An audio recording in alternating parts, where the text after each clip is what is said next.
전쟁 36일째 중동 지역 여러 나라를 겨냥한 이란의 공격이 끊이지 않고 있습니다. 미국과 이스라엘은 트럼프 대통령의 호르무즈 최후 통첩 시한을 이틀 앞두고 이란 내 석유 화학 단지와 원전 등을 공습했습니다.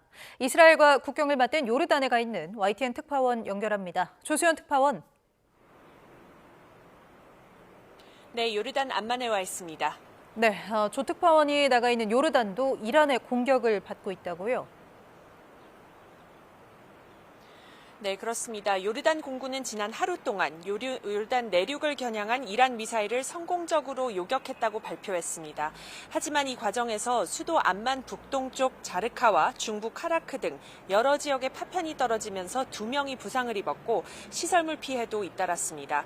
지난 하루 동안 요르단에서 미사일 파편 추락 관련 사고는 17건이 보고됐습니다. 제가 와 있는 암만에서는 주요 교량과 미국 대학시설, 기업들이 이란의 공격 대상으로 지목된 가운데 공습 경보가 오늘도 잇따르면서 긴장감이 이어지고 있습니다. 오늘 전황도 살펴보죠. 이란을 향한 미국과 이스라엘의 공습 상황은 어떻습니까? 네, 이스라엘군은 레바논에서 지상전과 공습을 동시에 강화하고 있습니다. 이스라엘 측의 드론 공격에 레바논 남부에서 2명이 숨졌다는 소식이 들어왔습니다. 앞서 이스라엘군은 오늘 새벽 레바논 수도 베이루트에서 헤즈볼라 기반 시설에 대한 공습을 시작했다고 발표했습니다. 베이루트에서는 큰 폭발음이 여러 차례 들렸고 도심 곳곳에서 검은 연기가 피어오르는 모습이 목격됐습니다. 이에 맞서 헤즈볼라도 레바논 남부에 있는 이스라엘군을 겨냥해 로켓을 발사했다고 밝혔습니다. 양측의 충돌이 격화하면서 레바논 남부에서 유엔 평화유지군 기지에서 또 폭발이 일어나 평화유지군 대원 3명이 다쳤습니다. 헤즈볼라는 이스라엘 본토를 겨냥한 로켓과 드론 공격도 이어가면서 이란을 돕고 있습니다. 이런 가운데 이란 수도 테헤란에서 새벽부터 폭발음이 들려서 이란의 공습도 계속되고 있는 것으로 보입니다. 그리고 지금 이 시각 현재 이곳에도 공습이 계속 이루어지고 있고 공습 사이렌이 또다시 발령된 상태라서 저희가 조금 안쪽으로 이동하면서 소식 전해드리도록 하겠습니다.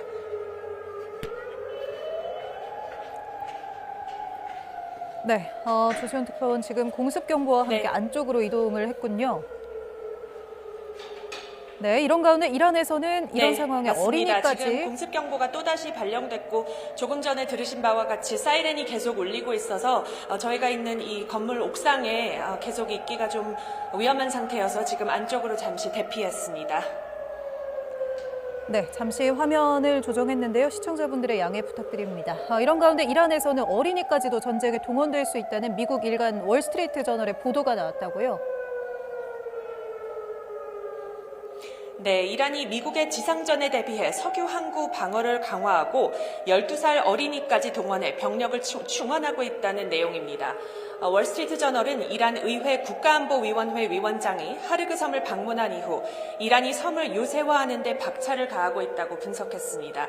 또 중부 이스파한 등 주요 도시와 인근 마을에 새로운 검문소가 설치됐고 미군에 맞설 자원병을 모집하는 캠페인을 시작했다고 전했습니다. 이란 당국은 휴대전화 문자 메시지를 통해 참여를 독려하고 있는데요. 특히 이번 모집에는 12살 미성년자까지 포함된 것으로 알려졌습니다. 혁명수비대는 이들에게 취사와 의료 지원, 검문소 경계 임무를 맡길 계획입니다. 이런 가운데 파키스탄이 중재자로 나선 협상이 어려움을 겪고 있는 것으로 보입니다. 이란이 미국 측 인사들을 만날 의향이 없고 또 미국 요구를 수용할 수 없다는 입장을 전해온 것으로 알려졌는데요. 이란 파르스 통신은 미국의 48시간 휴전 제안에 대해 이란 정부가 대규모 공격으로 거부 의사를 분명히 했다고 보도했습니다.